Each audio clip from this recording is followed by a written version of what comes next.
Welcome to Just an Average Fantasy Football Podcast.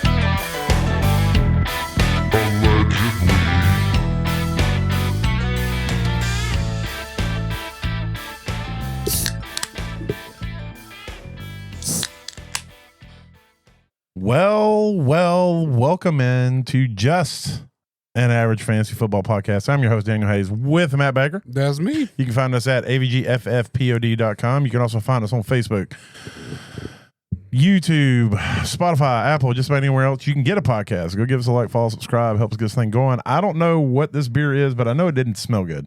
It does not smell It doesn't smell good at all. Tell us about the beer of the week. Bibbo, Bibbo Pilsner. B-I-B-O from Creature Comforts. I got a variety pack. Figured we'd try. One of them had to be a hit like we hadn't had before, but you know. It says it's crisp and dry, classic. Doesn't really have a lot of information on here. It doesn't smell good warm, or it's not warm. It's more. It's like slightly above room temperature. It's like chill. I think it would be better cold. It doesn't taste bad. You can taste a little bit of that smell though, if that makes sense. Yeah, it really isn't that bad. It's definitely. There's no lingering effect of it. It's 4.9%. That's not bad for a Pilsner. It's not terrible. It's not. Yeah, it's not bad. I mean, made in Athens. Again, local brewery, definitely, and it's I still think cold. That one's. I don't have to drink all my beer cold, but that one this one would definitely need to be cold. Yeah, I tried. It's like Yingling. I can drink Yingling not cold, but it's way better cold. The flavor, the taste is so much better cold. Yeah, crazy enough. This would definitely be a lot better cold. Yeah, I get that. Yeah. All right. Well, we got a little bit of news. We're going to be talking about buy, sell, and hold on some Dynasty players. But before we get into that, we got some news to get to.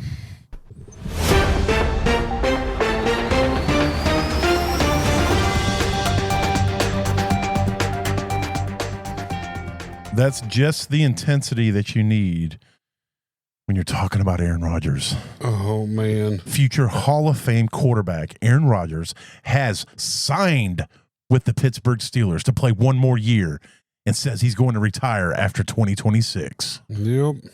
I wish I had a button that says, I wish we had your thing where it's like, oh my God, who cares?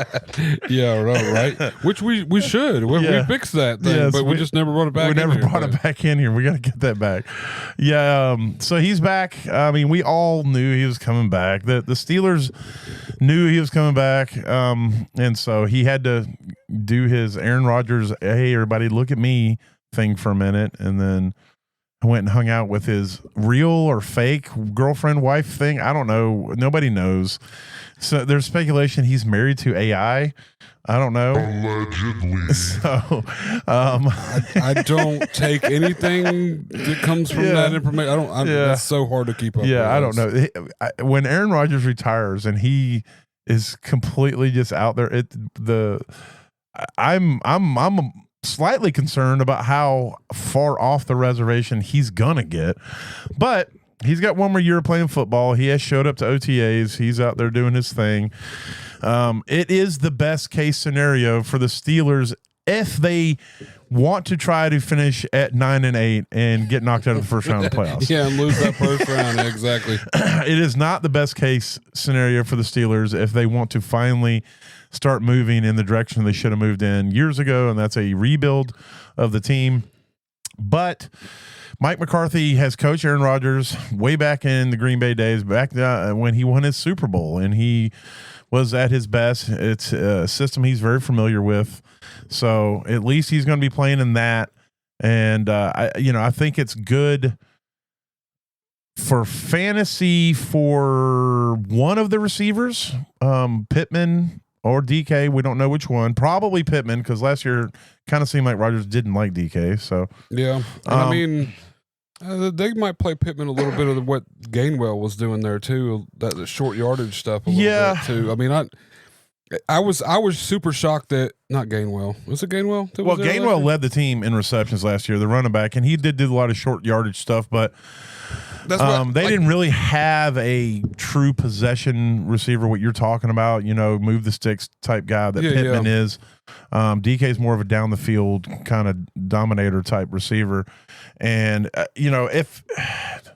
if I felt like they were going to throw the ball, if I felt like Rodgers was going to pass for 4,500 yards, I would be excited for both receivers. Yeah. Because I think Pittman will open up for routes for DK, because last year there was no other threat besides Darnell Washington. Out of the tight and Jonnu Smith and Pat Fryermuth and it was like all of them, but he didn't throw to any of them. So that's why I was saying about the Gainwell thing. Now he's gone because So I think they brought in Dowdle.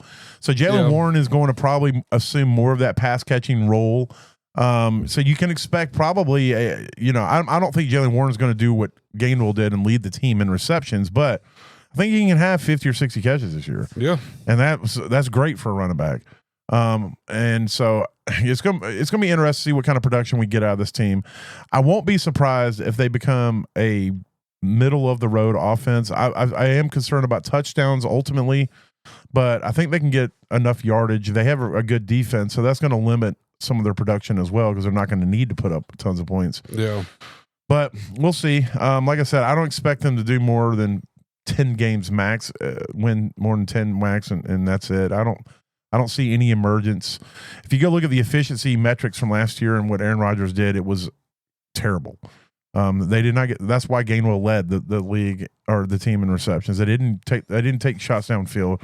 There wasn't a lot of big explosive plays. It was just dink and dunk and kind of whatever, scoring 17 to 21 points a game type stuff. So we'll see. But he gets I think it's around 25 million come back for his swan song. So that's some money. Yeah.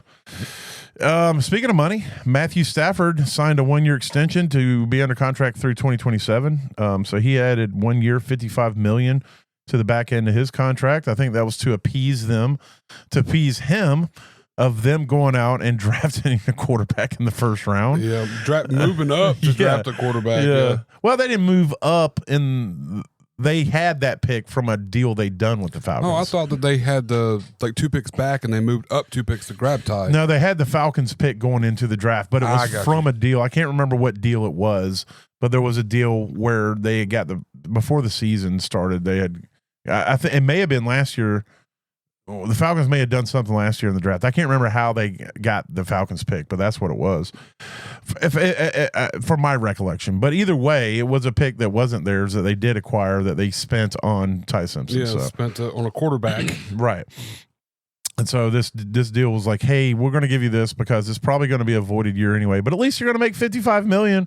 So, yeah, exactly. Or whatever the guaranteed was for it. So, speaking of guarantees, one thing that seems to be a guarantee is that Ray Rice is going to always find himself in trouble. Rashee Rice. They might be related. What did I say? Ray Rice and Rashee Rice. Holy shit. I feel my like brain went for the callback of the century. Thank you. This is us saving us from being canceled. No, I mean, look, it depends on how we're going with this. I mean, Rasheed's been accused of stuff like that. Allegedly. But those charges did get dropped and thrown out. But he was on probation, and he got caught smoking, he got caught with THC in his blood or whatever in his system, probably on his breath and clothes. But because now this doesn't have anything to do with the NFL, but because that substance is illegal in the state of Texas, he therefore has violated probation. Correct. And now has to go to jail for 30 days.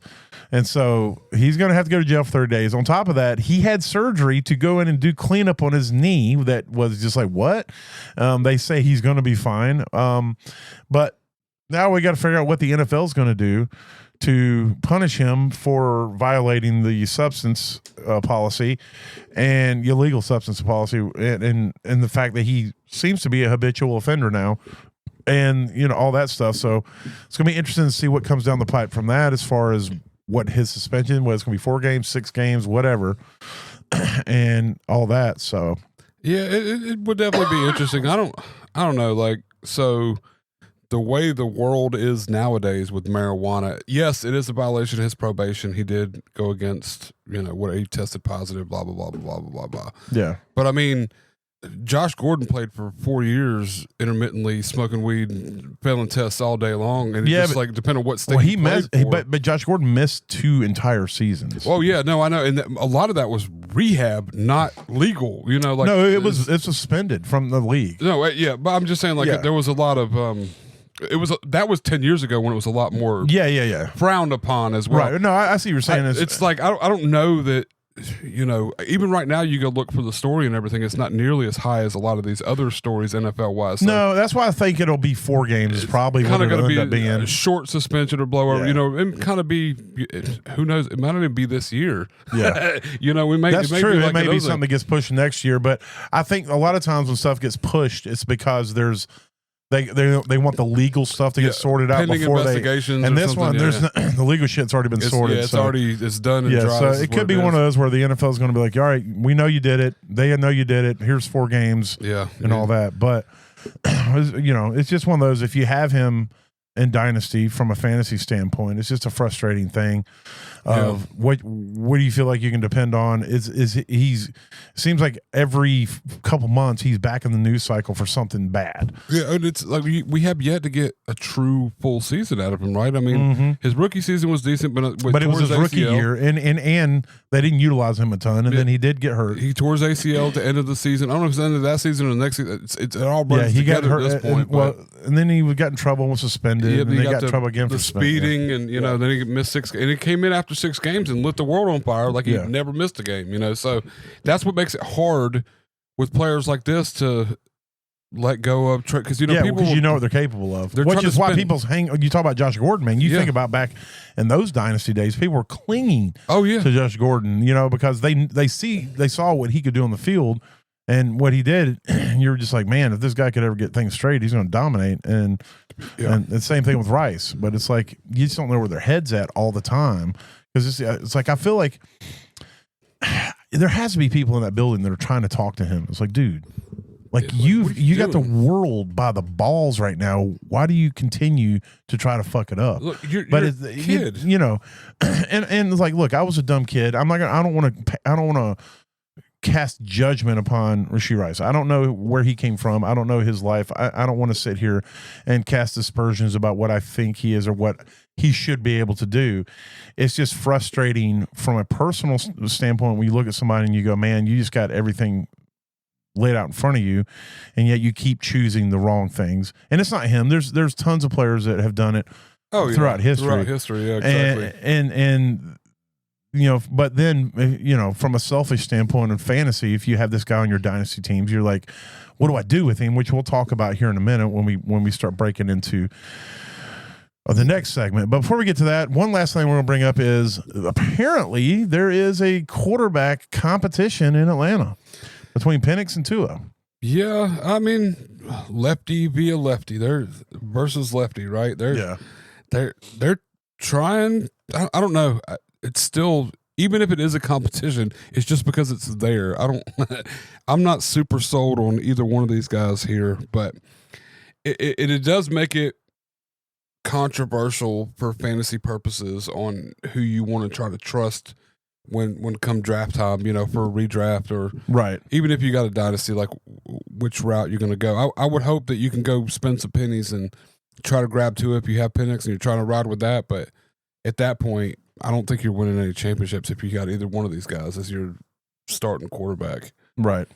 But yeah, I agree. I mean, it really only matters in Superflex. Obviously, in any single QB, you don't give a flying fuck because these aren't either one of them that you're going to be concerned with unless you're desperate as fuck. Exactly. I don't think either one of them are going to make huge consequences when it comes to your fantasy league again, unless it's a Superflex, and then you're hoping that they're your third, whoever it is. You got somebody. Penix is obviously more valuable because he's younger, and if he becomes the starter and can hold the job, then you get him for a longer period of time. And you always got that injury lingering over him too. Now, I mean, it's college. Yeah, I mean, college he was injured, and now I think he's been both knees. Yeah, exactly. So it's still a question mark in my opinion, with Penix. So Yeah. if you don't have Tua and you have Penix, and you in any kind of fashion that you have to run one or the other, you need to have both. I think personally. Yeah, and I think Tua's going to win. I think he's the better quarterback when it comes right down to it. I can't imagine.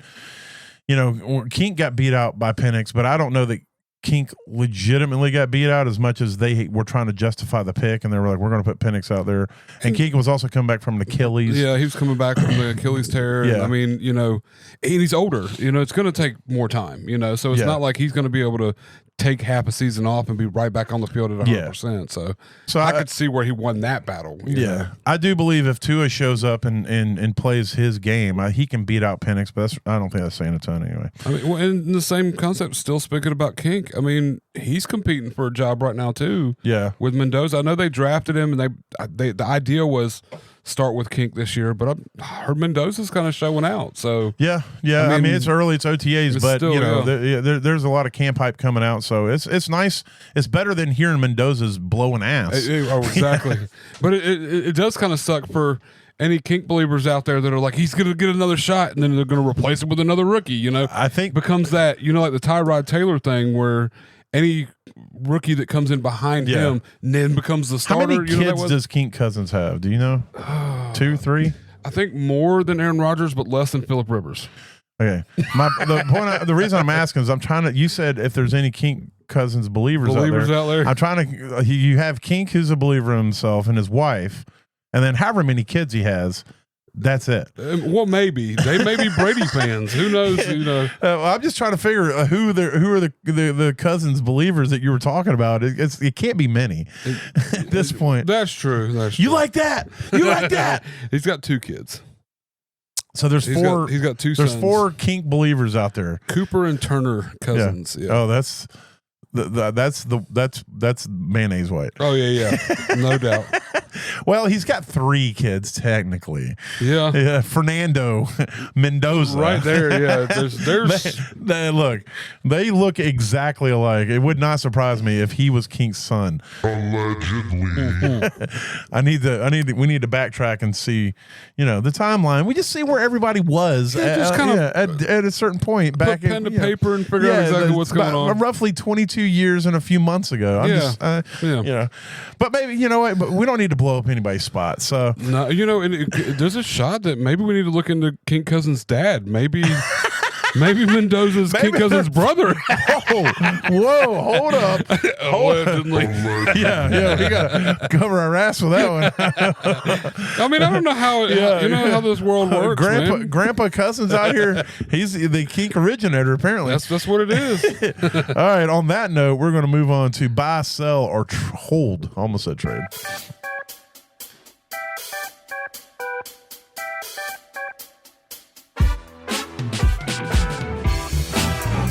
Love this music. It's the baseline for me. All right, so we're going to go through some names. Like I said, it's buy, sell, or hold.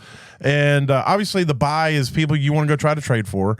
The sell are people you want to give away. And hold, for me, is if somebody shows up and offers you the moon for that player, obviously I just sell them. I say sell anybody if you're getting offered the moon. Just because, if you're going to be able to capitalize on value, it's always the best approach. Their value is only going to be as high as it's ever going to be. And if you can get it at the peak, get it at the peak and then, definitely. Move on. But the other side of hold is that because of things that are going on with those players, their value isn't going to garner you much in a trade that you should get for them if they were doing what they should be able to do.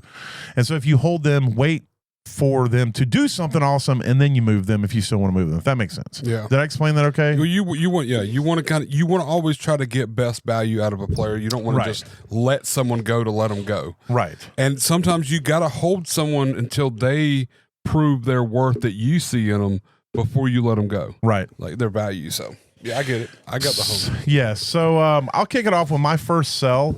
My first sell right now is Justin Jefferson. You think about what Justin Jefferson has been in this league. I still think that he is possibly the top receiver in the league. Maybe Chase is the top receiver. Jefferson may be the second top receiver in the league, but he's currently just almost 27 years old. He's going to turn 27 during this season, which isn't terrible for a wide receiver, but there's a lot of questions about whose quarterback's going to be. Kyler Murray's got a 1-year deal there. J.J. McCarthy's also there. Supposedly they're going to compete. And maybe he shows back up this season. I still think there's value with Justin Jefferson. If you can find the right manager who's desperate for a wide receiver, you can get peak value for Jefferson. Especially, I think Kyler helps that. If it was J.J. McCarthy that was going to be the starter this year, I would say he's more of a hold. But for me right now, he is a sell. But I'm not telling you to sell this guy for pennies on the dollar. You're selling him for a package that is worth what he is as a 27-year-old top-end receiver moving into, what should be based off of the average of years. This is kind of where your wide receiver should peak around the age 27, 28.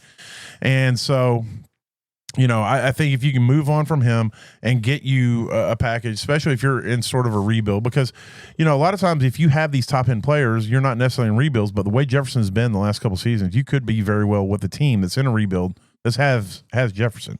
He's been down 2 years straight, and a lot of that's been based off of quarterback play and a little bit of injury.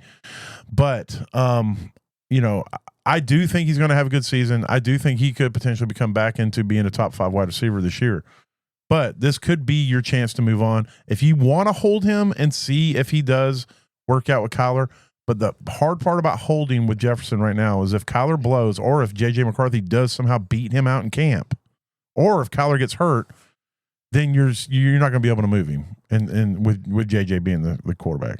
So, what are your thoughts on Justin Jefferson? This is crazy because this is going to be my first buy.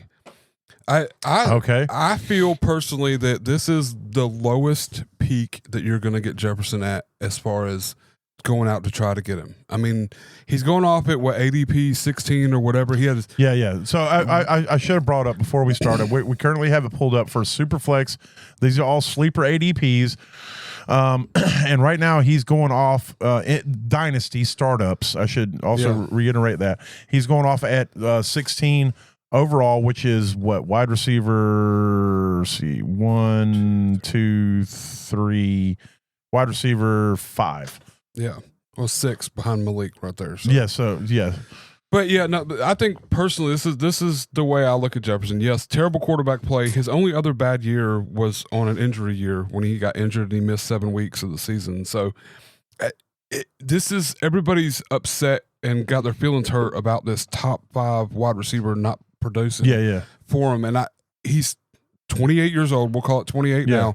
And I think he's 20. We'll call it 27 now. He's 26.9. 26. Okay, so call it 27. I thought that's my bad. But so we're looking at a 27-year-old receiver that still has a potential 6 years of top 10 viability, coming off of a season where he finished 21. I would say, so generally, I mean, based off of statistics, receivers generally start falling off their 30, 31 years. 30, 31. So you're looking at 3 to 4 more years. Yeah. So, but I mean, even still, like, I think right now is the cheapest you're going to be able to get him if you're going to go buy him. From this point moving forward. From right now. Okay, because you could have got him cheaper last year. In the middle of the year. If you're playing in the middle of the year. But I'm saying, like, if we're looking at but today's, we can't go back in time. Exactly. Okay, we're looking at today's stats. We're looking at today's numbers. Not yet, anyway. Oh, yeah. We're working on it. But I feel like this is going to be the cheapest you'd be able to get him and still have a potential top 5 wide receiver for multiple years. Okay. Binding injury, or pending injury, if anything, where that were to come up. But I'm looking at, he finished 21 last year, shitty quarterback play. There was, even with an increase in quarterback play, if he doesn't get an increase in quarterback play, I still think he moves up. Yeah. I don't know. He's not going to tank and stay down, I don't feel. And everybody, I'm going to send you some offers after the podcast. Bring it. I'm out to buy Justin Jefferson everywhere. I think, especially if you got a team that's like either on a cusp or like you competed the last 2 years but just haven't got that edge. Yeah. I think you could potentially grab Jefferson and push you over that edge. I mean, I have a team that I need to get over the edge, and I'm going to try to send you Justin Jefferson because I need. I really do think it's going to be a good board. I want to say I like Justin Jefferson. Now, he is one of my favorite receivers. I like the way he plays the game. I like the way he carries himself. I like the way he goes about his business. So this isn't like I'm not somebody who's personally down. I have done deals where I've been moving him recently, but is strictly based off of what my quote fantasy evaluation is of him moving forward, and less about him. I try to separate how much I like him as a player, and if he proves me wrong, I'm gonna be like, fucking way to go, and then I'll be like, I need to go try to go get Justin Jefferson. I need kind of like what I did the same thing with McCaffrey. I kept getting rid of McCaffrey and then having to go back and get him. And have to go back and get him. So, I look at it as 6 years in the league. He's been top 4 of the 6 years, and he was on pace to be that the year he got injured in 23. I mean, 2 years ago he was number 2 wide receiver. Last year he was 21. It was absolute hot garbage. He only got 84 receptions. This is what's crazy to me. He had the same amount of targets last year, or similar, 141 and 154 between last year and the year before. Oh yeah, and he finished with 500 less yards and 8 less touchdowns. Yeah, so I mean the touchdowns is the big thing. That's the quarterback. So that's the problem. So, you got to. It's a huge point. Like with the touchdowns that's 8 touchdowns, so that's 42 points. Yeah. So yeah. Well, 64. Sorry. Wait, 6-point touchdowns. Yeah, times 8, 42. Okay, I did 8 times 8 for some weird reason. I was like, that's not right. I was like, wait a minute, 64. I was like, wait a minute, yeah, what league are you in, bro? Yeah, you're right, 42. So, that's 42 more fantasy points, which doesn't seem like a ton, but that's like 2.5 really good games in touchdowns. So, so trust me. I mean, I understand. I see, but I don't think this is a regression. I just think it was absolute. I mean, they went through 3 different quarterbacks last year. The Minnesota Vikings, as a total, sucked balls. Aaron Jones couldn't stay healthy. Jordan Mason looked like garbage. I mean, it was collectively it was, and I think if they can come back in 20%. Better than what they did last year, just 20%. Not even a lot, just 20%. Jefferson's numbers are going to vastly affect it. Yeah, and that's why for me it's a sell. Yeah, so and that's why for you it's a buy. Exactly, that's the exact same situation. I mean, it's opposite sides. Plus, I don't have Jefferson anywhere, so I'm trying to buy him. Okay, and you've got him places, so you're trying to sell him. Yeah, so, that's a fair point. Yeah, so, it could just be a little bit of fatigue for 2 years of where you're just like, yeah. But all right, well, I'll move on to a buy unless you got a player you want to throw out. No, what you got? Who Brian Thomas Jr. Yeah, for me is a buy. Again, you're talking about a guy who 2 years ago, his rookie year, he finished as a top 4 wide receiver, and then he just was straight doo-doo Browntown and injured last year. He's still 23 years old. He'll be turning 24 this year. I think the way that offense was last year, with Cohen coming in and Trevor Lawrence stepping up, I think they're only going to step up more. Now, you do have Parker Washington, who emerged last year. You did get the trade with Jacoby Myers coming in, and you also have Travis Hunter, who's trying to emerge as a receiver and a corner. But I don't think Brian Thomas has forgot how to play football. I don't know why he was sucked last year, but I think that right now you can get him, and he is, the potential of what he can do based off of what you're going to pay to get him right now, I think is worth the risk. Yes. Now, I'm not saying going and trading 3 firsts to get him. If you can, I think in some leagues, you might be able to get him for a 2027 second, personally. And I would give a 2027 second for Brian Thomas Jr. in a heartbeat. Oh, yeah, definitely. And if you can get him in a deal with someone, like if you can trade Justin Jefferson to whoever has BTJ and get BTJ plus a couple firsts, that's a deal I'm willing to do every day. Yeah. No, that's I see that. And that's what I'm talking about when I say sell. That's the kind of deals I'm looking for when I'm talking about. And maybe you can't get 2 firsts. If I can get a first, a second, and BTJ for Justin Jefferson, then I'm still willing to make that deal. And so that's just where I'm at. He could flop this year, and if he does, then he's toast. And then you're like, crap, I gave up Jefferson. But at least you got a couple of other picks, that you can potentially replace that with. That hopefully will pay off. You didn't just do a straight up deal. Yeah. If you'd have tried to do this deal, Brian Thomas Jr.'s rookie year, you'd have had to pay Justin Jefferson either straight up for BTJ, or maybe because of the age difference, maybe you'd had to add something on the Jefferson side. Yeah, because of where Jefferson was, and then whatever. So I don't know. What are your thoughts on Brian Thomas Jr. as a buy? no, I love this. This is 100% a buy. I feel like a lot of people are down on him. Another one that's like touchdown regressed. I mean, he had 2 touchdowns last year as opposed to 10 the year before, but his yard per catch was the same. Yard per target was nearly the same. He had a lot less targets. Don't get me wrong, 40 less targets than the year previous. Yeah, but that's part of figuring everything out with Travis Hunter coming in, taking some of the targets. When Brenton Strange was healthy, 2 years ago, he started taking some of it towards the end of the year. Now, when he comes back, that's kind of a little bit of a target stealing too. But I don't know. I think everybody's like, oh, he's toast. And it's only been 2 years in the league. Like, there's no way he just forgot what he did year one. Right. And even if he comes back at half of what he did, he's still worth way if more he than what he's going wide now. receiver 15. Yeah. Oh, yeah. It's worth way more than what you're spending for him. You can buy him right now at what I feel is a low, and you could buy him up, grab him everywhere you can. I mean, like you said, I've seen in some leagues where people are giving him away for late seconds for next year. Like the 2.8, 2.9. I'm like, why would you do? Like, I would much rather take somebody who's already been a top 4 and hold him for a year before I gave him up for a late, I'd still be hesitant on an early second. Well, think about this year in this draft. If you haven't done your drafts yet, and you've got like the 109, the 110, the 111, I would burn all of that. Either probably everything after the 107, I would trade for BTJ and make them feel like they're getting a first round pick out of it. Yes, it's realistically, it's you're not giving anything up. No, and you're just dealing with you're getting rid of the frustration because if you put Brian Thomas Jr. in this year's draft, he's getting picked at probably after the right before Concepcion. Yep. Where's Concepcion going? The 107 right now, 108, somewhere around there, depending on if you're in a super flex or not. So,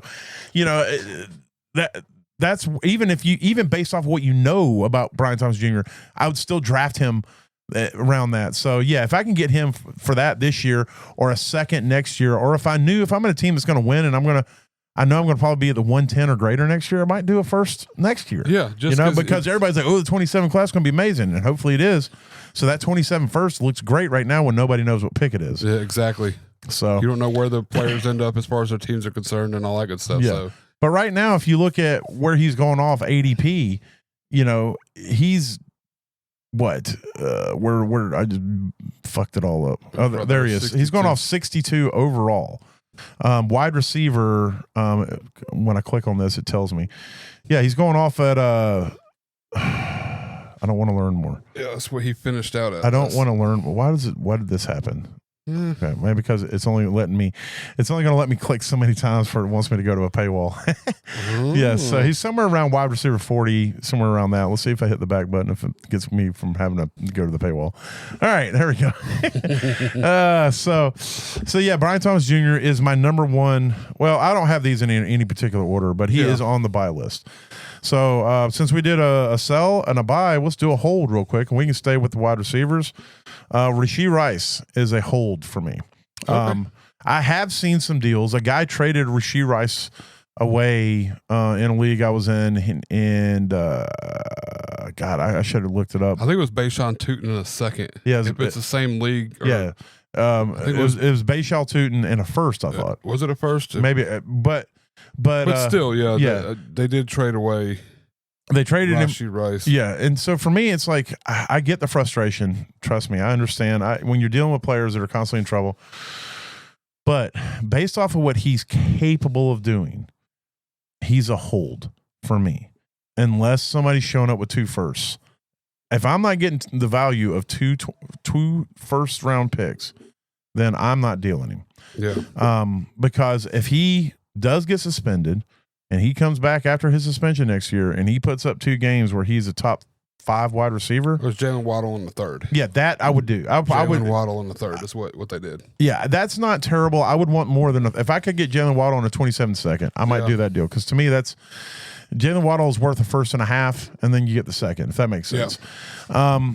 And then so I don't know that but if he comes back off of his suspension, or like Matt said earlier, maybe they push the suspension out a year for whatever reason. He keeps appealing it or whatever, and you get a whole season out of him somehow this year, and he starts the season on fire. Or you they don't even suspend him. There's a chance they could investigate it and be like, oh, well, he just turned out he was around someone smoking weed and it was in his system. And we're not going to penalize him for being around weed. Yeah, yeah. And you talked about how weed's not as harshly looked upon as it used to because there's so many states that allow it anyway. But it's like in Texas, it's illegal, but he's playing in Kansas City and it's legal there. Yeah. So why are we going to penalize him? I have no idea. Missouri? It's so close to Colorado. I just assume all the states around them got contact highs. They have to allow them to be legal. But however, I think when he shows up, he's going to be awesome, and that's when you move him. Yeah, that's when you deal him. That's when you get out from under the albatross of worrying about when he's going to get in trouble again the next time, and you find somebody who's desperate at wide receiver. You get as much from him as you can, and you boot him out the fucking door. Yeah. But if you do it now, most likely you're going to have to take a loss on the deal. Yeah. You're leaving something on the table, definitely. And it's, to me, it's based off of his history of what he does on the field. It's worth keeping him and seeing if you can capitalize based off of the value you might lose if he doesn't ever show up and play good again. Because then you're just like, oh, well, yeah, it's fine. Exactly. So, I don't know. Do you agree with Rice as a whole? 100%. And for a very similar reason, I've got my next hold. Okay. A.J. Brown. Trade talks or not, it doesn't matter where he ends up going this next year. Well, some team. The next one under my list. Oh, it was AJ Brown. yeah. I'm just this is a guy who has been AJ Brown is a hold as well. Both of us agree. Yeah, it has to be. I mean, there's no reason to get upset about where he might end up. There's no reason to work. I mean, yes, the speculation is the Patriots, and I wouldn't be superbly happy about him going to the Patriots, but they're going to give up enough to bring him in that they're going to make him viable. Well, he's going to have to be a centerpiece of an offense wherever he ends up going in order for the Eagles to give him up and let him go. Well, you have 10 days. Yeah. Right now you have 10 days because the rumor is June 1st is when the trade's going to happen. That's when it's supposed to. That's when you're trading. Yep. Once he's traded to the Patriots and it becomes official, if you want to move on from him, you find the guy who's got Drake May and you sell him for a package that you could get, or the guy that's like finished second last year in the league, and he had a bad receiver. He needs that guy. Rasheed Rice. Yeah, you can go grab Rasheed Rice. You can go grab BTJ. There's people that will probably give up BTJ straight up for AJ He's got Brown, Rasheed Rice as his top receiver. He's sweating. He's missing and if weeks. He's got BTJ. He's hating receiver life. You could definitely get BTJ and Rice, get them both from him and a first, and give up AJ Brown, who's probably going to be obsolete in 2 years. You know, like I think right now is way too early to be looking to trade him. And even we get the news he goes to the Patriots, he goes wherever he may go. Yeah. You know how the news works. It's like, oh, he's going to the Patriots. And then all of a sudden it's like, oh shit, the Atlanta Falcons just gave up 3 firsts to get AJ Brown, I'm or sure something people, stupid like that. Once the quote deal was announced, I'm sure other teams have been trying to slip in and also get part of that deal, figure out how to do it. Trying to work something out. So who knows what's going to happen. I still think he's going to go to the Patriots. But again, you have to wait for whatever's going to happen because his value right now is in limbo. And unless the Drake May owner shows up and goes, he's convinced and he wants to give you a song. He's buying it or not right a song, now. but he wants to give you, the moon. Yeah, he wants to buy. He comes up. Yeah, before the news, he thinks he can buy it at a premium. Yeah. So he's like, "Oh, I'll do that," and you just keep adding a little bit on until you convince him that he's buying at a premium when he's buying at peak, and giving it gone. Yep. Yeah. So AJ Brown was the second guy on the list that I had. So my bad. I mean, still. No. This was our list that I made. I'm just looking over the people trying to make sure we don't miss anybody. Yeah. All right. Well, we'll go back to the sell, and this one's going to be controversial, I know. And this has more to do with the team that he's on and what I think they're going to do offensively, and less to do with the player. And that is Colston Loveland. I think Colston Loveland's value is sky high right now. I think that based off of what he did last year as a rookie, based off of the fact that what people feel about that offense and stuff like that. Now, there's no secret that I don't particularly think Caleb Williams is a great NFL quarterback. I think he has great qualities. I think he's a great athlete, and I think he has the tools to become a great quarterback. I just don't know if he has the whatever it takes to be that quarterback. He has moments that are unbelievable, and then he has just the most boneheaded shit you've ever seen. Yeah. So, but there's so many mouths to feed currently in Chicago. You've got Rome Odunze, you've got Luther Burden, you have Colston Loveland, you also have the running backs, and obviously there's other players on that team. They're going to get targets as well. And no one's thrown ever in the history of the Bears for over 4,000 yards. If you want to have multiple fantasy viable players, then you've got to be able to throw for 4,000, 4,500 yards. And right now, that's just not something I think they're going to be able to do on a consistent basis. Now, if you believe Colston Loveland is going to be the number one receiver in that offense, then by all means, hold on to him. I don't think that's the case. I think that Odunze or Burden are going to emerge as the alpha dominant receivers of that offense, and they're going to command targets. And I think the other one is going to be a 1B. Think Jamar Chase, T. Higgins. Now, I don't think either one of them are going to be Jamar Chase, but I think one of them is going to be really, really good, and one of them is going to be pretty fucking good. And those targets are going to be dispersed to them vastly, and Loveland will get his. Don't get me wrong. I just don't think, based off of what people are feeling right now, where he's going currently, he's going 29th overall in Dynasty startups, which, doesn't seem like a lot, but he's going off at tight end 3. And so it just, for me, I don't know that is sustainable for him throughout a season. So I just think you can get peak value for Loveland right now. What is your opinion on that? I feel similar. I'm in a like a yin yang situation with Loveland. I feel like if you have Loveland, the tight end world is so opposite of vast that you don't want to let go of a good thing. And I think Loveland as a tight end is a good thing.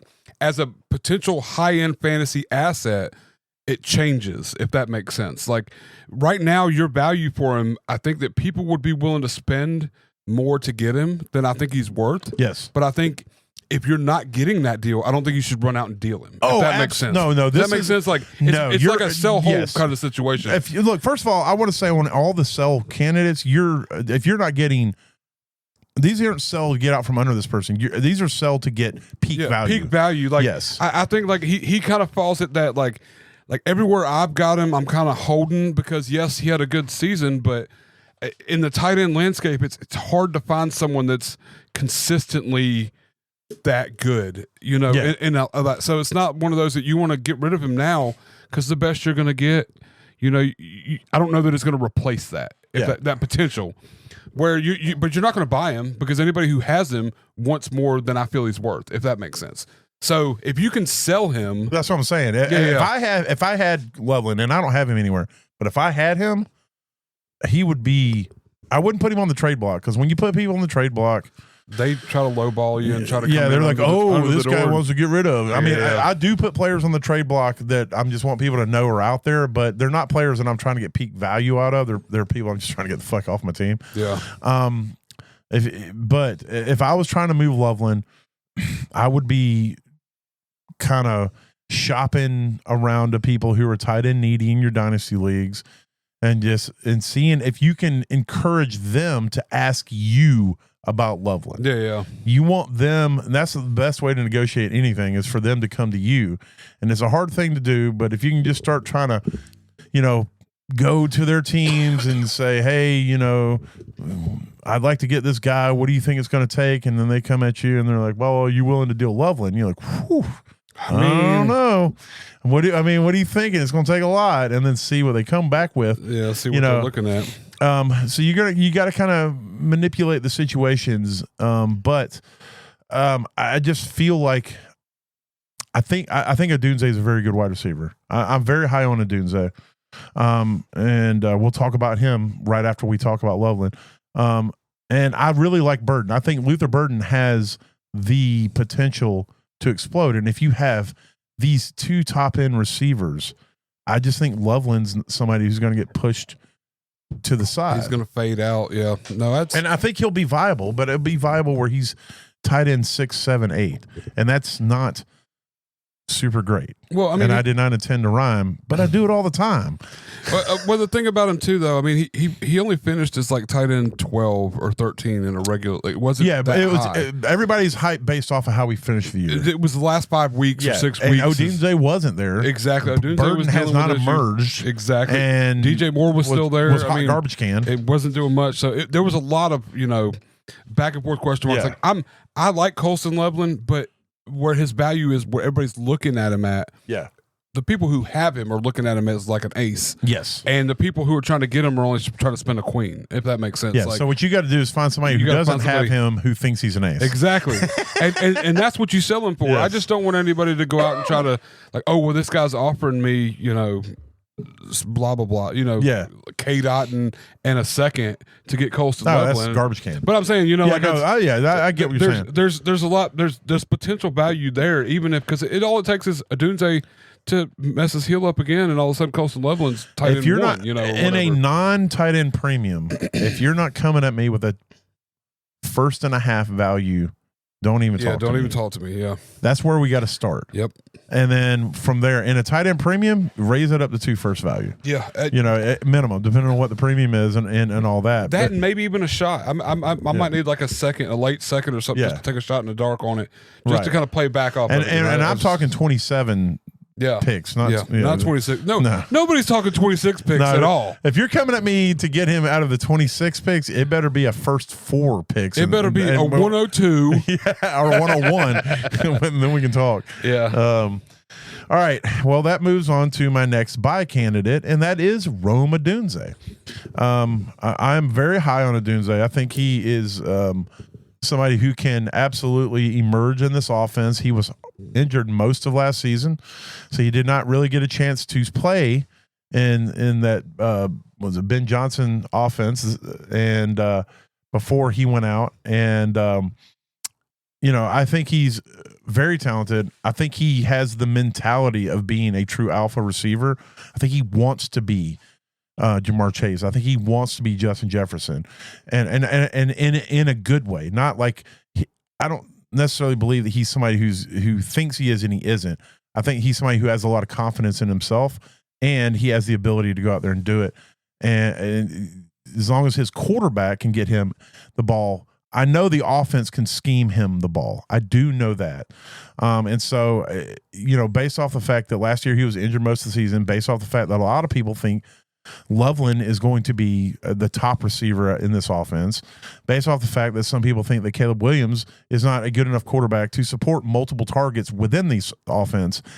I think there's an opportunity to buy Odunze at a you're not going to get him for a third. You're going to have to still pay a little to get Odunze. Yeah. He's still a young wide receiver. Well, but the potential one there. Look, Burden hasn't come over and taken the job yet. So I mean, people still have a value number on Odunze. So I was big on Odunze last year.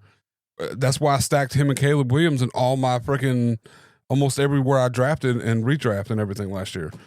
And it benefited me some weeks. It hurt me others. But, I mean, luckily I grabbed Loveland as well. So one of them was going to work out. I mean, he's only in 2 years, like last season, he only played 12 games. The year before, he played 17 his rookie year. He has not had a true breakout as of yet, obviously. And so, but if you go look at the game log and what he was doing last year before he got hurt, he was set to have the breakout that we were all hoping for. He finished as wide receiver 19, 4, 20, and 17. And then he had 2 bad games. And then he was the wide receiver 8. And then he had I'm not sure what happened week 9 against Cincinnati. He played 100% of the snaps. So he had a bad game. And then he was wide receiver 8. And then he had some down games. And then he was out the rest of the season. So, I think his third year, which used to be the year that we expected wide receivers to break out, just show up. This is the year that I think we're going to get the Odunze that we all thought we were getting early, and that he's going to show up, and then he's going to become the alpha of that team. Oh yeah, no doubt. I like I said, I was a big fan of Odunze last year coming into the year, and it played out good for a few weeks, and then you had some bad weeks. But I mean, what do you expect from a second year player? Like you said, we always used to count for that third year, and now we're all like, it's if they don't have it in the beginning, the guy sucks. All of a sudden he sucks, and everybody's dropping and moving away. But yeah, no, I like that. I think you can get Odunze for a song, especially. There's a lot of people out there that are higher on Burden than they are on Odunze. Yes, and which also helps the value. That's beneficial to you if you're going after Odunze, because you can spend less and potentially get the same end. I was going to say income, but that's not what I'm trying to say. Same outcome. There you go. The opposite of that. You can potentially spend less to get Odunze, and they could finish at the end of the year very similar to one another, if that makes sense. So, and then you don't have to spend as much, and it's always beneficial in a dynasty to spend less and get more. Exactly. All right. By the way, Odunze is going 55 overall in dynasty startups currently. The next Burden's one going right ahead of him. Yeah, in 54. My next one, we're gonna go back to sell. This is actually my sell of sells. This is one I think you need to sell. Sell of all sells. Yeah, get this dude sold and get as much as you can. Sell. I don't want anything to do with him. And his name is Alec Pierce. He just got paid. He broke out somewhat last year. And you know, I don't mind Alec Pierce as a receiver. I'm not going to sit here and, you know, I don't have anything wrong with him personally. He's 26 years old. He just turned 26. So, he'll play the whole season at 26, but, his history is wide receiver 63, 73, 43, 28. And he is, last year he had 84 targets. He only caught 47 of those targets. Okay. For 1,003 yards and 6 touchdowns. That was his best season. The year before he had 800 and something yards. But the problem that I have with Alec Pierce is there are people who perceive him as an alpha receiver because he is now the highest paid top receiver on the Colts. He is going off as wide receiver 37, somewhere around 37, 40 in dynasty startups. So it's not like he's going super high, but I think you can move this guy to a wide receiver needy team. You can get a first out of them. If you can get even, I would say a 1-0, anything from Concepcion back in this year's draft, you can get that in the deal and do it. And if you can get next year's first, even better, and get rid of Alec Pierce. I don't think he's going to be what he is being paid to be. And so you're going to have sporadic weeks. He's a down the field guy. He doesn't live off of volume. He lives off of big plays. And those guys are always a nightmare to roster because at any week they can put up 30, but they can also put up 3. And it's just a frustrating thing. Amon-Ra, you put him in the roster, hey, I'm going to get 12 on a bad week. I'm going to get 12. I'm going to average between 15 and 18, and occasionally I'm going to get up in the 20s. But you're never going to be like, oh my God, I shouldn't have started Amon-Ra this week. There's going to be plenty of weeks where you're going to be like, God, I shouldn't. Why the fuck I didn't start Tez Johnson? Because he scored more than frickin' Alec Pierce. And so I don't know why Tez Johnson was the first name that came to mind, but it was a good name. It's a good name. It's definitely a good call. That's I don't have a lot of faith in what Alec Pierce is going to be able to do as the quote alpha receiver now for the Colts. So that Pittman's gone and they've paid him and all that. So maybe I'm wrong. Maybe they have going to scheme him to be a 140 target guy, and he's going to go out there and light the world on fire. If they figure that out, it's going to be amazing. It's crazy to me. This is like, I love Alec Pierce when you can get him in the 8th round of a redraft, or you could pick him up in the 9th, 10th round, and you could plug him in on an injury week, and you're like, oh shit, he got 2 touchdowns this week at 85 yards out of nowhere for no reason, Right. But now, like you said, they're paying this guy to be the one. Everybody in their right mind, realistically, takes what the receivers get paid and what they are going to be forced to do per the money they're spent into the now I have to get him because he's going to be viable. Yeah. But let's just flash back to not even that long ago. Let's look at Kenny Golladay. Yeah. You know, this guy had a massive year, and then he got paid on the coattails of Matthew Stafford, by the way, and he got paid, went to another team, and vanished. Yeah. Off the face of the earth. Straight dirty ass. So it's like this is a perfect example. Refried ass meat. If you had Alec Pierce on like a dynasty team you took over, or you drafted him and like you got him off waivers year 2 of your league or something, this is awesome. This is how you build your team. Yes. People like this are what pushes you up and over everybody else, because you put him on the trade block in a league, and somebody who's like competing next year is like, I need some wide receiver depth. This is a guy, by the way, I put on the trade block. I just put him on right now. You'll see it when we get off here. But like, it's a guy that like you can potentially get a late first. You might even be able to talk somebody to a mid first for next year because they need somebody. I'd take on the a 27 second for him right now. Oh, in a heartbeat. And that's I would shoot for the premium. first, and I would take the second because you didn't spend anything to get him. Exactly. No matter, Generally, most people who have him right now, who had him before last year, didn't spend jack shit for him. It's like, this is a guy that last year on your bench, this guy was putting up 20, 30 point weeks, and you're like, holy shit, that was an accident. Nobody saw this coming, you know. So those are the players that I like. You know, I end up with them a lot of places. I pick them up off waivers, or I see a couple games, but he's sized to be similar to like Mike Evans, you know, to be that 50-50 guy, but he's never been that 50-50 guy. He's always been downfield. Is he that big? He's 6'3", 212 or 215. Wow. Like yeah, 6'3", 211. Yeah. So I mean, he's this burner. Yeah, that's what I'm saying. He's just a down the field guy, and that's why he gets 80 targets, but only catches 40 or 50. And based off of his complexion, he should just be the scrappy guy who gets 140 targets over the middle of the field and plays for the Patriots. He should be 5'10", 190 pounds. Yeah, exactly. And play for the Patriots, but he's not. He's a burner down the field who catches 40 balls a year for 1,000 yards, and you never know when you're going to get him. And this is exactly why this is the type of receivers, the type of players in fantasy that I love the most.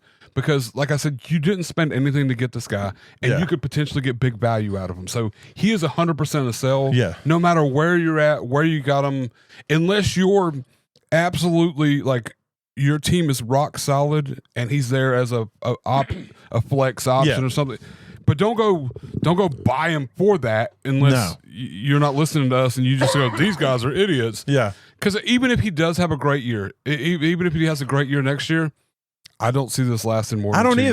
I don't either. It's not sustainable. There's nothing about him that says he's going to be great for the next 5 years. Exactly. And if you look at this, so last year, just give you an idea what I'm talking about. He was starting in week 6. So this is his weekly ranking: 46, 22, 43, 15, 14, wide receiver 68.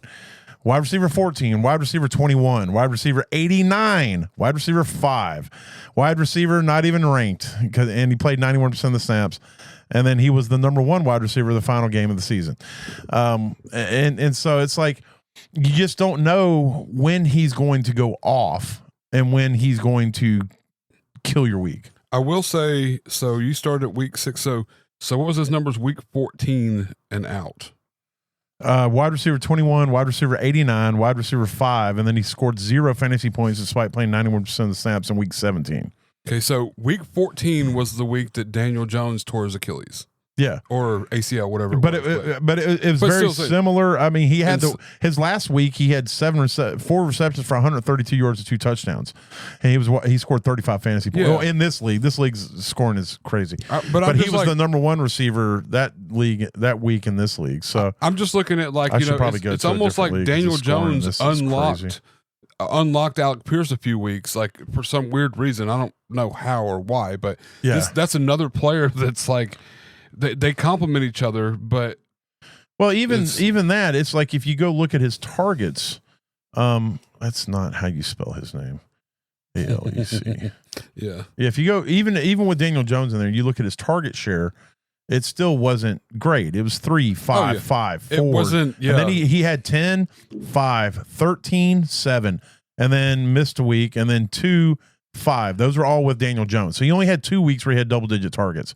The rest of them, if he hit 7 1 week and the rest he was 5 or under, which is crazy. Yeah. Well, and now Pittman's gone, so that's going to be a little bit. It should increase, but Josh Downs, I think Josh Downs, which will move back to the buy category, since we talked about selling Alec Pierce, we're talking about the same thing. Josh Downs to me is a buy because he is that receiver. He is the target guy. That's what he's going to do. That's what he specializes in. And so, I think he's going to be the guy who explodes the most for PPR fantasy when it comes with the absence of Michael Pittman. You can get Josh Downs now, but especially if you can find somebody who thinks Alec Pierce is going to be the dude, and you can get somebody who's going to potentially get 140 targets next year. Oh yeah, if you go look at his history, what he's done since he's been in the league. I mean, he's had 98, 107, and 88 targets, and that was playing with Pittman and Pierce. Now he's just got to play with Pierce, and Pierce, we have established, is not a target hog. Yeah, he's not going to be. I mean, Warren had an okay. Yeah, I mean, Warren's definitely going to command targets for sure. He's going to get some targets and stuff too, but I don't think what Warren is going to take is going to overcompensate Pittman. So those targets have to go somewhere. Yes. And while they're paying Alec Pierce, it's still going to be the open guy. And I think Downs is going to get open before Pierce does, if that makes sense. Yeah. I think Pierce is going to be, Downs is going to be the guy you're going to depend on to move the sticks. Yeah. The guy you're going to depend on to get that possession. Pierce is still going to be your downfield guy. He's going to be your downfield burner is what I project. And I'm sure there'll be another receiver that's going to emerge in this offense. They're not going to just run 2 wide receivers. There'll be a third receiver that comes out and emerges, but thus far, it's not a name of any consequence. They didn't draft anybody super high to come in, so we're expecting that they're going to ride with these two, and then Warren will be part of the mix as well. And Warren could be your number 1 target hog on this offense as well, but I don't think it's going to be so substantial that Downs is not going to get. I mean, if he gets 120 targets, and they're better quality targets because he's now more of a primary, guy, then it's only going to inflate his fantasy value. Well, plus, so Pierce just had some knee work done or something. Isn't there still question about whether he starts the season? Or I have not heard that. See, I think he has some sort of knee surgery or something that puts him in question for at least making the preseason games and all that stuff. But let me go look into that because I'm curious. Well, he had off-season ankle surgery. And he says he's expected to be ready for the start. But so he might miss some of training camp. He might miss some training camp and all that which stuff. Which will definitely hurt as well. So I mean, if you can get Downs for a song, like you can get Downs cheap, definitely buy the shit out of him. I would trade Pierce straight up for Downs, to be honest with you. That's how much of a believer I am. But I think you can get more than Downs for Pierce. You definitely can. You can get Downs in a second, or even if I can get Downs in a third. I mean, I would do it straight up, obviously, but I think you can get Downs in a third, a 27th third. Yeah, I mean, at minimum. Yeah, it wouldn't hurt my feelings at all either. I mean. Well, I'm going to run through these next ones real quick so we can shut it down. The last 2 sells I have on the list are James Cook and Tucker Kraft. I love James Cook. He's a absolute monster when it comes to touchdowns. I just don't know if it's sustainable what he's been able to do the last 2 years. I think he's going to regress. So if you can move him now before the season starts, I don't think he's somebody you have to move. That's why he's down the list. And really, James Cook probably more so than anybody else. Probably Loveland too that I've brought up. You're moving at peak value, or you're just fucking holding on to him. Yeah. But I think that you can get in a running back desperate team, you can get a pretty good value for James Cook. And then Tucker Kraft, I like Tucker Kraft with the Packers. He was balling out before he got hurt last season. If you can find somebody who still remembers that and feels good about it, I think you can move Tucker Kraft and get you a pretty decent tight end on top of that. Tucker Kraft just seems to me like a guy that's just going to disappear in a year or two. A lot of I don't know, it's like Dallas and Green Bay both have this thing where year after year, it's like a tight end shows up, dominates for a little bit, becomes a household name, and then disappears. if that makes sense. I mean, like with Dallas for a couple years, it was like not Dalton Schultz, but the one before. Like, well, Schultz was a value for the year before he went to Houston, and and now you got Ferguson. I mean, they did have. Oh my God, he went on to become a terrible freaking color coordinator for Fox after he retired, but he was there for years. Jason Witten. Yeah. Witten was pretty solid for. I'm just thinking like the last like 5 years. Yeah. 5 or 6 years. It seems like those two teams have like a rising tight end for a year, and then they kind of fall off. Yeah. Schoonmaker was. Well, he hasn't done nothing. He was projected to be, but he hasn't really done anything because Ferguson's been able to hold it down pretty good for the last couple seasons. But I know what you're saying. Yeah, when Aaron always that middle of the road. There was the other guy that showed up. Not Aaron Rodgers. When Aaron Rodgers was Green Bay, there was the older tight end that showed up for one season, and then we thought he was going to be big. And he went to Chicago. Yes, but it just seems like that's. Well, we have to remember the name though. But do we though? It starts with a T, and he went to Chicago, and my brain says tungsten, but I know it's not tungsten. Oh, it's not. Oh. It's not tungsten. It's not. I don't even know if that's close, but that's where my brain keeps going. Tungsten or Tolson, and neither one of those are right. I know those aren't right, but I feel like it's in the ballpark. God, now I'm gonna lose my mind because I can't. I know it was but the we have to figure it out. He might still be on the Bears roster. He's not. I just look. Let's see. At some point, my brain and names is going to derail the show. It's me, Tanyan. Robert Tanyan. I was in the ballpark. You were, but I had to figure it out. And I knew I was wrong, but I kept saying my favorite part of when that happens is one of probably a handful of our 10 or 11 or 15 people who listen to this podcast are all screaming at their radio trying to yell the name out who it was. And despite the fact that whenever they listen to this, it's already been done. This is done. When I listen to the podcast, I'm yelling at the thing. That's why you quit listening to That's why I had to. I couldn't do it. It was so much stress on my body. What was his name again? Robert Tanyan. Yeah. There was a period of time where Tanyan was like the greatest tight end in the NFL. It was like, and that's what I'm saying. It's like for the last, I'm just gonna say within the last 5 years, it seems like Dallas and Green Bay both have this love-hate relationship with who's going to be the best tight end. I would say Steelers more so. Steelers and Green Bay. The Steelers, I have a tight end show up for 5 minutes, and then it'll be another. Maybe it's Aaron Rodgers. It might be just following Aaron Rodgers around. Jordan Love shouldn't have taken that from Aaron Rodgers because I feel like Ferguson's been pretty solid when he's been healthy for the last 2 or 3 years. And then before that, it was Dalton Schultz for a couple of years.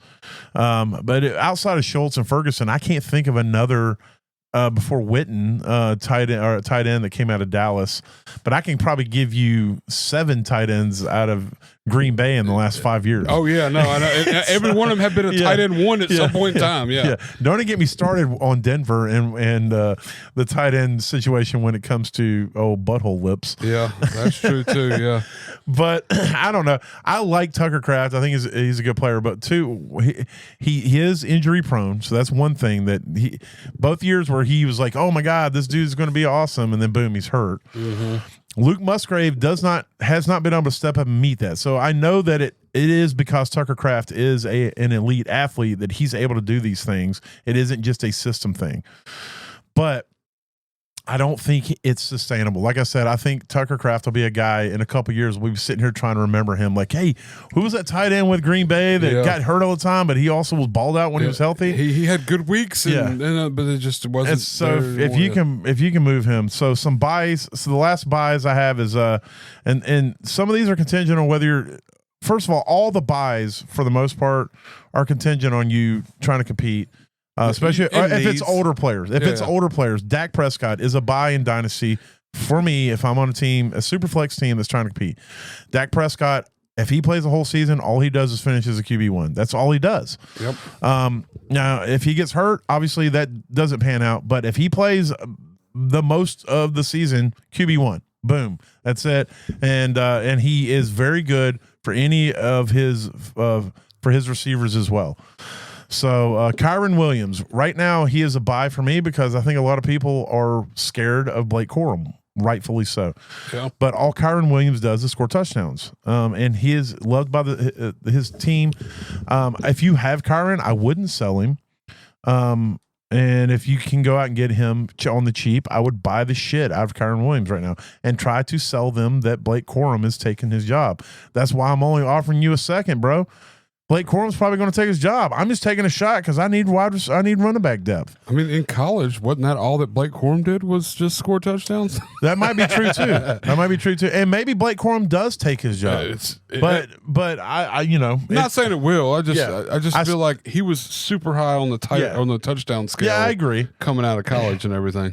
Christian Watson right now is the buy, one of the biggest buys for me. If you can find somebody who doesn't realize what's going on with Green Bay right now in their wide receiver room.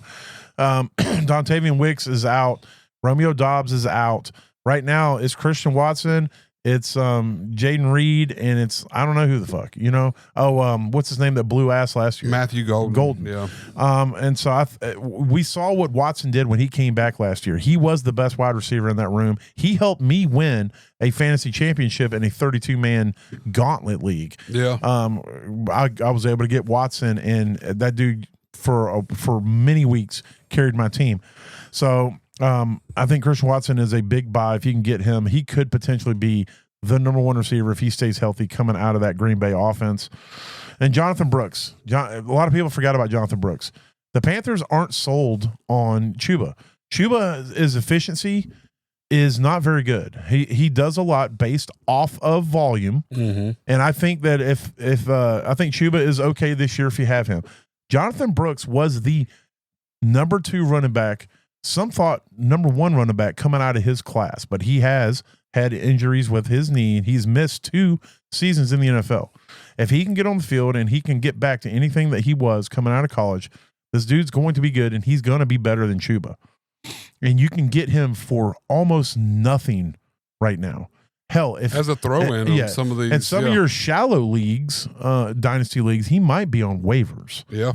If you can get him as a throw-in on a deal, or you can just throw somebody a 3rd or a 4th and be like, hey, I'm just trying to get running back depth. I'm trying to clear you some roster space. I noticed you got 4 picks in this upcoming draft. Why don't you give me him and you take my 3rd round pick or something? Yeah, I'll throw you my 4th for next year, bro. And we'll clear you a little roster space. So that was the last few buys I have. And then my last 2 holds, I'll say, is Kyler Murray and Malik Willis. Not because I think they're going to be great. I do like Malik. The jury's still out on Kyler, but because right now you don't know what the fuck they are going to be. Yep. And in Dynasty, you deal either one of them unless you have somebody who's high. Like I'm high on Malik. I will pay up for him right now if I have to in leagues. But most people like Baker who want to see it before they want to. Let me see it before I buy him, because to be honest with you, he has played good in the starts that he has, but it's a very few handful, and he hasn't been like amazing. He's been good. And so, Malik, it's a fair evaluation. So therefore, I think Kyler Murray and Malik are both holds. And if you want to deal them, wait for the season to start, wait for them to light up the scoreboard, and then get them the fuck off your roster. Exactly. So there it is with that. Anything else you want to add on the pile before we shut this thing on down? The only thing is, just because you called it a pile, I want to put Kenneth Walker out there as a sell now. Look, he ended up, it's a perfect location. It's a perfect storm for Kenneth Walker, in my opinion, for value, for fantasy value. I think right now there's people out there that are willing to pay 2 firsts for Kenneth Walker. I agree. And I wouldn't, but I agree. There's no way he's ever going to be worth that, in my opinion. He's a good running back. He showed that he can be a decent running back, but Seattle's O-line is phenomenal. And I don't know that the Chiefs O-line is phenomenal. That good. Exactly. I can't believe I did a Jim Rome impersonation. I haven't even thought about Jim Rome in years. I'm sorry I brought that out. No, that's fine. I can't. I don't. It's like it came from like the deepest recesses of my mind when you said phenomenal. I thought of Jim Rome for some fucking reason. I just me personally, like I don't have Kenneth Walker anywhere, but I feel like anybody who does, this is the peak value he's ever gonna have. There's anytime somebody goes to the Chiefs, it seems like they gain a first in value for some reason. And it's a lot the of times idea of the offense. But if you think about this, running back wise, when was the last time they had a great running back put up?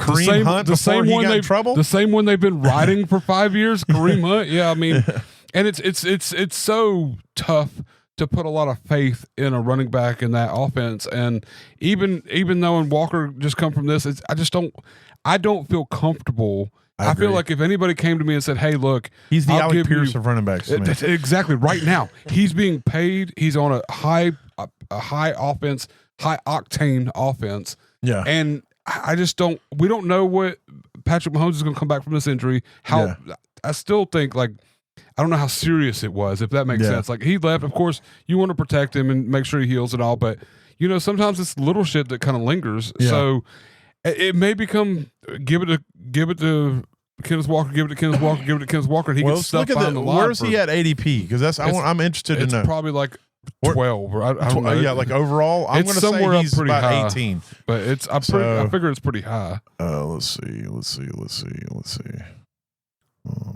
Oh shit! Maybe he is. Maybe I didn't go high enough. Kenneth Walker. They still got him down. Yeah.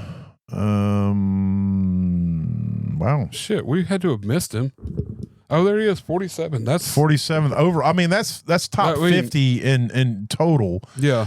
He's going off as running back. He's going off as a top 10 running back. Though. Yeah, running back 10. Running back 9, I think. 9. Oh yeah. It's hard to see with them putting the thing to block the paywall. It's making me go to the paywall. But I don't really honestly I don't see it. Like I think there's a lot of hype around the fact he's on the Chiefs and he just won a Super Bowl.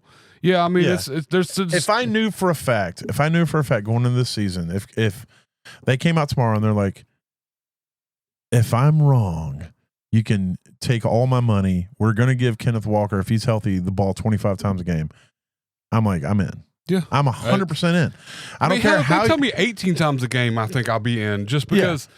I mean, no. I my thing is, I don't think he's going to be involved in the passing game. Yeah. Oh, yeah. And so, I need 25 carries. I need, just to feel good about that. Yeah. And I think if I knew they were going to do that, but it's to me, it's just that's not how they play their game. Yeah. Mahomes has got to be healthy. Rashid's probably going to miss some weeks. I mean, that's a threat that kind of pulls the offense or pulls the defense up. Yeah, but it's also a threat that's going to force them to run the ball more and all that. So I get it's all that. Yeah, but they're gonna other people are going to be utilizing that offense.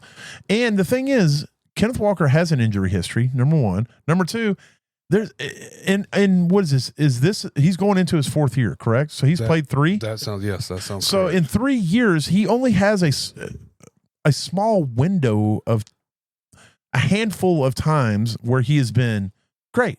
Now his run last year to get to the Super Bowl and then be the Super Bowl MVP, and that was great. He showed that when you get him involved and you give him the ball, he's awesome. But I'd be interested to know. On that run, how many times were they giving him the ball? What was his usage? Because I know Sam Darnold fell off towards the end of last season. Their offense went more towards a running game. And also Charbonnet was hurt, so they had to lean on Walker. And so they were just feeding him the ball, and he carried them. He was part of what carried them to a Super Bowl along with that defense. So he averaged, I'm going to say 10 carries a game. 10? That's his average. That's a rough average. Okay. He had 1, 2, 3, 4, 5. He had 6 weeks total for the season where he had more than 10 carries. Really? Yeah. Well, what about from week 15 on? Week 15, he had 9 carries for 17 yards against Indianapolis. Jesus. Week 16, he had 11 carries for 100 yards, which was way better. Go to the playoffs. No, the playoffs is when he did good. Okay. Playoffs, he 19, 19, 27. That's how many carries he had. That's what I'm just thinking the about playoff weeks. Yeah. So against San Francisco, the Rams, and New England. So I'll look at this. And then the Super Bowl. Of course, I think he had a ton of carries in that game too. But I mean, so even against the Rams, he had 19 attempts for 62 yards. He only averaged 3 yards a carry. How many targets did he have total last year? Target total. I'm going to guess that he had 44 targets. 36. Yeah, so I was 31 receptions for 282. If you're no touchdowns. Yeah, no touchdowns. It's like you're talking about a guy that you're lucky to get 40 targets to. Yeah, I mean it's not like, to me, Kansas City doesn't have a history of feeding their running backs targets. Yeah, they manufacture receptions for their tight end, Travis Kelce. And, they run these gimmicky things. You think about back when they had Mecole Hardman and all these other guys, they would manufacture what you would consider kind of plays that you would want to give your running back. They would give them to these fast outside wide receivers. Kadarius! They tried to do it with Kadarius, and then they also use Rashee Rice in a very gimmicky role when he's there at times too. Well, here's some food for thought too. Charbonnet did not get injured until the first playoff game. Okay, well then that was why the carries were low, and then once he got injured, that's okay. That all makes sense. For some reason in my mind, I thought Charbonnet only played like 10 games last season. Charbonnet averaged 15 carries per game. Okay, all right. The last 2 weeks against Carolina, San Francisco, he had 18 and 17. Okay, averaged over 6 yards a carry both games. All right. Well, that's why it was surprising me when you went to week 15 and it was still low. It was still really low because my brain was like, no, Charbonnet wasn't there. How the hell? But Sharp was their guy with Walker there the whole time. It was crazy. Which is why they let Walker go. Exactly, and Charbonnet's going into his 4th year. Yeah, Walker's going into his 4th year. Yeah, I don't know what the Walker's going to his 5th year. Excuse me. Okay, so he's got 4 years. So even still, that's even worse overall. So I'm 100% on. So he's the Alec Pierce of running backs. So my thing is like I don't. This is the time right now.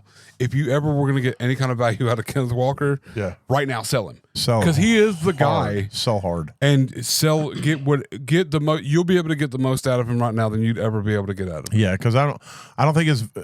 Maybe before the season starts, you might want to see if you can wait for some camp height. Like, oh my God, they're using Kenneth Walker in the pass game, they have designed plays for Kenneth Walker in the pass game. Yeah, and that's when you start. Hey, you're like, dude, you look at that. He's going to get 60 catches this year, and you can sell him for. I'm not saying he's not anything. He's not going to finish top 15, but. That's where I think he's going to end up being, is top 15, like 15, 16, 14. Oh, yeah, absolutely. In redrafts, he's probably going to be a top 10 draft. Yeah. Oh, no, that's what I'm saying. People are going to be grabbing this guy up super early, which is great because they're leaving better players for you to get later. But I think if he finishes at wide receiver, if he finishes wide receiver, it'd be even crazier. Yeah, I know, if he finishes at running back 24 this year, it'll be a good season for him. I would say because he could potentially be the workhorse. As far as like, for that offense, he might end up at like 18 or 19. Yeah. But I see these people are thinking he's going to be like top 7. If he finishes running back, I'm going to tell you right now, and mark my words, if he finishes as a running back 1, he's going to have 13, 14 touchdowns. Minimum. Yeah, or better. Yeah. Yeah, or higher, obviously. And that means that they're going to have to not bring Kareem Hunt out there on the 1 yard line. Or they're not going to have to do throw to Travis Kelce whatever else shit they do. Yeah. The weird lineman that's going to catch a ball sometime during the game. So, I'm the same way with Kenneth Walker. I'm like, out on him as well. Sell that guy. If you can you're going to get the peak right now. Yes. Whatever people are offering you seriously, it's going to be the best you're going to get. Yes. You can find a Kenneth Walker lover in your league. Deal him away quickly. You wait till the middle of the season. I think you're going to regret every bit of not trading him. I do. And we're going to be either really right or really wrong. Oh, yeah. No, that's.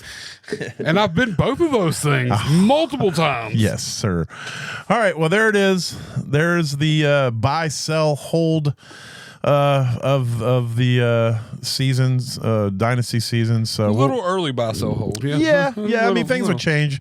I'm sure those things will, as the ADPs shift and we get more news, and obviously, unfortunately, when we get more injuries and things like that, things will always shift. But there was a defensive end that tore his Achilles today or tore his ACL today in OTAs. Yeah.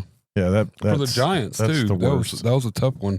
It was one of their top guys. He's an older gentleman.